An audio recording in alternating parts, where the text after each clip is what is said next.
Olá, meus irmãos, bem-vindos ao canal Ministério Palavra do Senhor. Vamos dar continuidade ao estudo da Bíblia. O Evangelho de Jesus Cristo, segundo Lucas, capítulos 11 e capítulos 12. Estão percebendo que o Evangelho de Lucas é um capítulo rico em detalhe, é uma narrativa, é um relato realmente cheio de detalhes. Nós vamos estudar hoje capítulos 11 e 12. Jesus vai falar sobre a oração no capítulo 11, no começo. Certo dia, Jesus estava orando em determinado lugar. E tendo terminado, um dos seus discípulos lhe disse: Senhor, ensina-nos a orar como João ensinou os discípulos dele. E Jesus lhe disse: Quando vocês orarem, digam: Pai, santificado seja o teu nome. Venha o teu reino. Dá-nos a cada dia o nosso pão cotidiano. Perdoa os nossos pecados, pois também perdoamos todos que nos devem. Não nos deixes cair em tentação. E aqui, meu irmão, é interessante a gente observar que o Pai nosso, né?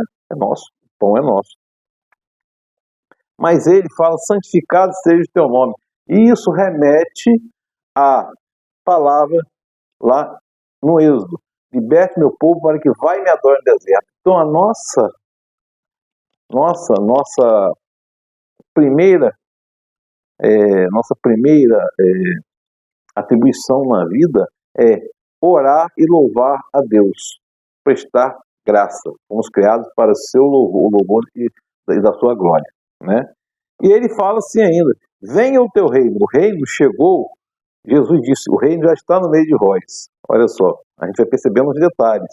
Dá-nos a cada dia o nosso pão cotidiano. Isso nos remete ao Êxodo também, lá no deserto, quando todo dia o Senhor mandava uma provisão,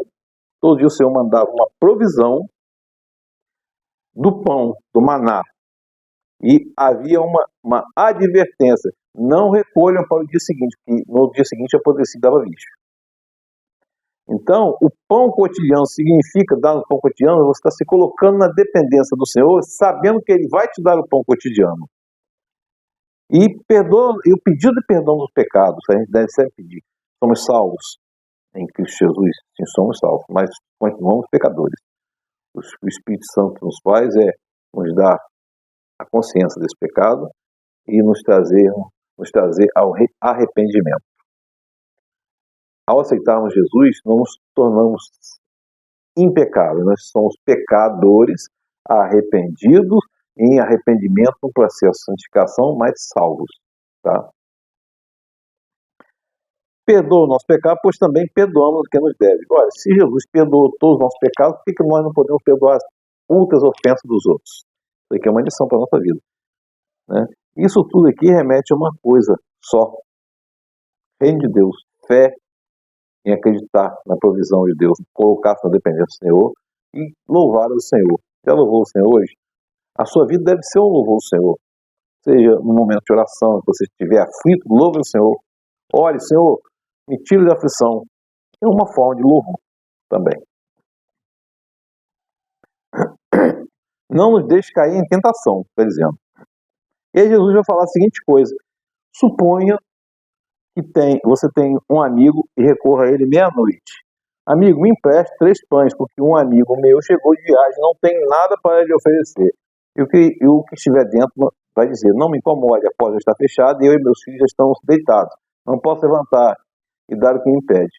Eu lhe digo que, embora ele não se levante para dar-lhe o pão por seu amigo, por causa da importunação se levantará e lhe dará tudo o que precisar. Por isso digo: peçam e lhe será dado, busquem e encontrarão, batam e a porta será aberta, pois todo o que pede recebe, o que busca encontra, e aquele que bate a porta será aberta. Qual de pai entre vocês, se o seu filho pedir um peixe, você lhe dá uma cobra, ou se pedir um ovo, você lhe dará um escorpião? Vocês, apesar de serem maus, sabem dar boas coisas aos seus filhos, quanto mais o Pai que está no céu. E ele ainda fala aqui: mas o Pai que está nos céus dará o Espírito Santo a quem o pedir. Meu irmão, a minha irmã, isso aqui é uma preciosa lição para a nossa vida. Deus não é, como diz um Shazam, um Shazam é um mordomo. Shazam, um gênio mil e uma noite, um neomodom. Vai te dar tudo que você pede. Isso aqui precisa ter cuidado nessa interpretação aqui. Pede segundo, e ele dará segundo a vontade do Pai. Agora, ele está alertando aqui para a insistência na oração. Não desistam de orar, insistam sempre. Paulo fala na carta aos Tessalonicenses, orar sem cessar. É isso que está dizendo aqui, orar sem cessar. Ore sempre, ainda que não recebam, não fique aborrecido com Deus. Ore, porque Ele certamente tem coisa melhor para a gente, como está dito aqui. Outra coisa, pede o Espírito Santo. Ele dá o Espírito Santo a quem pedir. Então, o Espírito Santo é aquela pessoa que nos é dada para nos confortar, nos confrontar e nos consolar. Relacione-se com o Espírito Santo, meu irmão. Isso aqui é um ensinamento precioso. Não desista de orar. Nunca. E aí vai haver acusação contra Jesus, né? Jesus estava expulsando um demônio que era mudo. Quando o demônio saiu, o mudo falou e a multidão ficou admirada. E aí, alguns disseram, ele expulsa Beelzebu por Beelzebu. Ele expulsa demônio. E aí estavam pondo Jesus à prova, né? E aí Jesus lança para ele, todo reino dividido contra si mesmo será arruinado. Uma casa dividida contra si mesmo cairá. Se Satanás está dividido contra si mesmo, como o seu reino pode subsistir? Como a casa pode subsistir estando sempre dividida, né? O que Jesus está propondo aqui nesses primeiros versículos aqui é oração, arrependimento e relacionamento com o Espírito Santo, né? Aliás, o Espírito Santo está presente em toda a Bíblia, nas teofanias, nas epifanias, né? Lá em Paulo, quando Paulo cai e ele fica cego, e ele se converte ali, aquela cegueira física e espiritual representa também a cegueira espiritual dele. Paulo, ele se arrepende, ele ora e jejua, caem as escamas, ele aprende, estuda e aprende que não há, e busca maturidade para começar o ministério dele. O ministério de Paulo começa a partir do aprendizado, a partir da conversão. Jesus começa o ministério dele a partir do batismo dele no Jordão, quando desce o Espírito Santo em forma de pomba, meu irmão. Então, toda e qualquer ação nossa deve ser precedida por entendimento no Espírito Santo e do Espírito Santo, meu irmão. E aí, meu irmão, minha irmã, Jesus vai continuar ensinando e vai falar, aquele que não está contra mim é comigo. E aquele que não está comigo, não ajunta, espalha. Ou seja, Jesus, ele está falando aqui que venham a mim, para não ficarem espalhados. Quando eu for levantado, assim como a cobra foi levantada no deserto, a todos eu trairei a mim. Olhe para a cruz, olhe para Jesus, meu irmão. E vai seguir o ensino, né? Aumentando a multidão, Jesus começou a dizer, esta é uma geração perversa, ela pede um sinal miraculoso, mas não lhe será dado nenhum sinal, exceto o sinal de Jonas. Qual é o sinal de Jonas?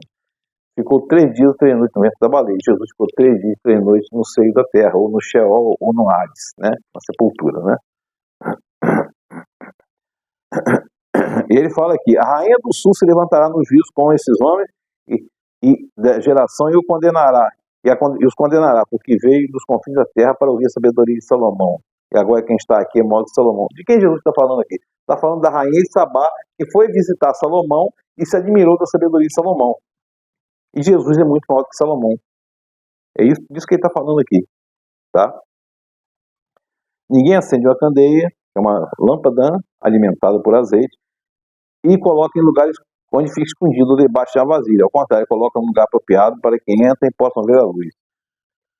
A luz está num lugar sempre próximo para que a gente possa ver a luz. E a gente deve transbordar o Evangelho e ser luz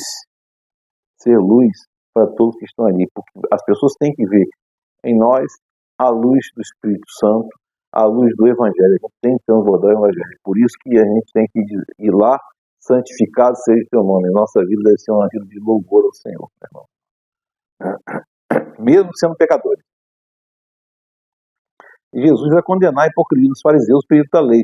Tendo terminado de falar, o fariseu convidou para comer com ele. Então Jesus foi e reclinou-se à mesa. Mas o fariseu, notando que os irmãos se levantaram cerimonialmente antes da refeição, fosse o peso. E foram questionar, por que você não lava a mão? Você não se purifica, que era um ritual, né? E aí Jesus falou Quem fez o exterior do prato também não fez o interior. O coração tem que estar puro, né?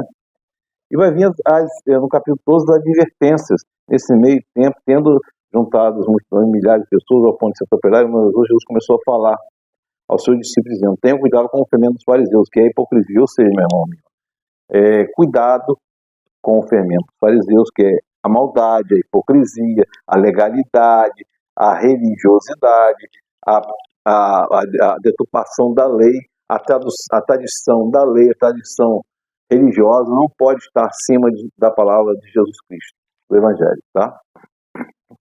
E Jesus vai falar a parábola do rico insensato. O homem disse assim: meu irmão mandou, diz a meu irmão que divida a herança comigo. Jesus vai colocar: homem, quem me designou juiz ou árbitro entre vocês? Cuidado, fiquem de sobreaviso contra todo tipo de ganância. A vida de um homem não consiste na qualidade dos seus bens. Realmente não consiste. A vida de um homem consiste na qualidade do seu interior, meu irmão. E tudo isso aqui fica. O que sobrevive na eternidade é o Espírito, meu irmão. Tá? Então, o que ele fala aqui, que um rico produziu muito, pensou consigo mesmo. O que eu vou fazer? Não tenho onde armazenar, vou derrubar os celeiros, vou construir outros maiores e guardaria de toda a minha safra e todos os meus bens. E direi mesmo: você tem grande quantidade de bens armazenados para muitos anos. Descanse, coma, beba e alegre-se muito. Como Jesus disse: insensato, esta mesma noite será exigida a sua vida. Com quem você tem, o que você tem preparado, o que você preparou para a eternidade. Meu irmão, a gente aqui está a caminho da eternidade. A gente tem que se preparar para a eternidade. Tá? E deixar as angústias, as aflições, as ganâncias de lado. Né?